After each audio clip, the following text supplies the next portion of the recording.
Ah non, oui. Bonjour madame. Quoi ? Attends. Bienvenue dans la salle des profs. Ici, ce sont les ados qui font passer leurs profs au micro.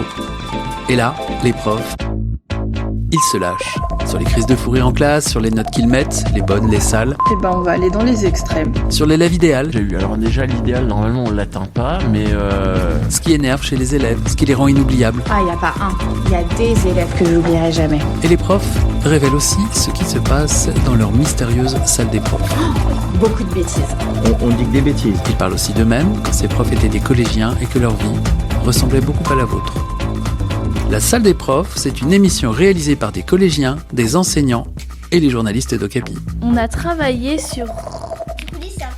Je me disais aussi parce que On a travaillé sur des questions que nous allons vous poser. Pouvez-vous raconter vos meilleures perles d'élèves ? Des élèves qui ont confondu l'adultère, qui est le fait de tromper son mari ou sa femme avec des haltères, et donc qui disait que parmi les 10 commandements de Dieu dans la religion chrétienne, il ne fallait pas faire d'haltères. J'ai par exemple un élève qui devait me donner l'auteur de l'encyclopédie et qui m'a répondu Tome 6. Et donc j'ai répondu c'est effectivement une très grande dynastie parce qu'il avait confondu le numéro du livre avec l'auteur de l'encyclopédie. On m'a dit que Gustave Courbet était courbé. Donc c'est une perle parce que justement en même temps c'est drôle et en même temps ça nous permet de retenir un nom d'artiste. Comme ça on l'oublie pas et puis je trouve ça intéressant, c'est un bon moyen mémotechnique. Un jour, il y a une élève qui m'a demandé si dans le passé on vivait en noir et blanc. Parce que comme elle avait vu que des vieilles photos en noir et blanc, elle pensait que dans le passé, tout le monde était en noir et blanc. d'accord. C'est une élève donc c'était un contrôle un contrôle de connaissances et il y avait une question qui concernait une chanson de Michael Jackson, We Are the World, et la question c'était quel est le pays d'Afrique que va aider Michael Jackson grâce à sa chanson, et puis l'élève a écrit c'est le pays de Choupi, comme Choupi le petit personnage, alors que c'était le pays l'Éthiopie. Et ça m'a fait beaucoup rire, et ça je l'ai lu sur plein de copies. Quand on fait de la conjugaison en espagnol, on apprend que les pronoms personnels sujets ne sont pas obligatoires. Donc yo, tout ça, c'est pas obligatoire. Mais moi, du coup, je demande quand même à mes élèves de les apprendre. Donc, dans mes sujets de conjugaison, je leur mets sujetos, qui veut dire sujet du coup, donc il faut qu'ils les mettent. Et souvent, j'ai toujours des élèves en première année qui m'écrivent surito, suretas, sureta, suretamos, suretais, suretan. J'en ai une quand même un jour, il y a un élève, il avait pas de crayon papier, et puis il a utilisé le crayon à papier de son compas, donc il a ouvert le compas, d'accord, il a complètement ouvert le compas, et puis il a essayé d'écrire avec ça, et puis il avait oublié qu'il y avait la pointe sèche, donc la pointe sèche lui est arrivée vers le nez. Ah. Oui, voilà. Alors bon, après il n'y a pas eu de soucis, etc.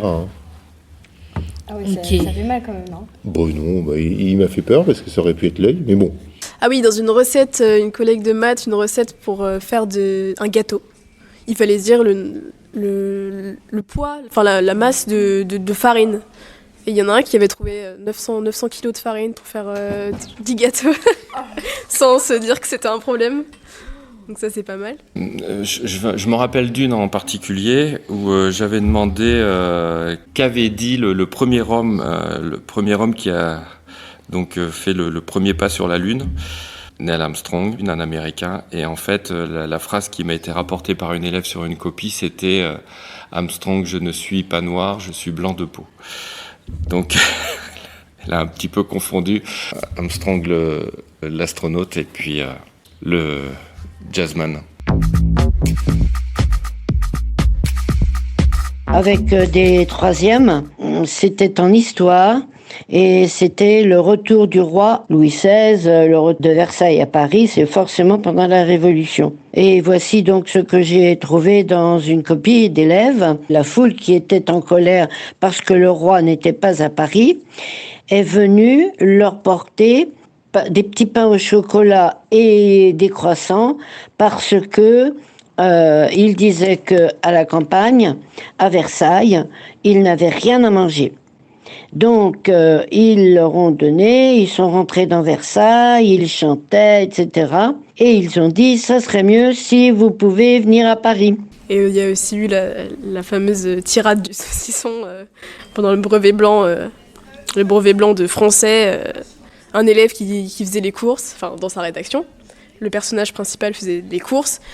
Et il a passé toute la page à dire « Oh là là, j'adore ce saucisson a l'air bon, je vais découper le saucisson, je vais manger le saucisson. » Et ça pendant une page. Donc une anecdote qui est arrivée à un collègue d'allemand.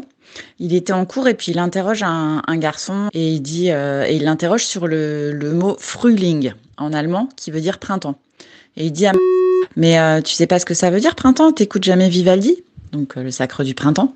Et là il répond oui j'écoute Vivaldi mais toujours en version française. J'en ai pas spécialement et souvent quand on dit meilleure perle, c'est qu'il y a un petit peu de moquerie.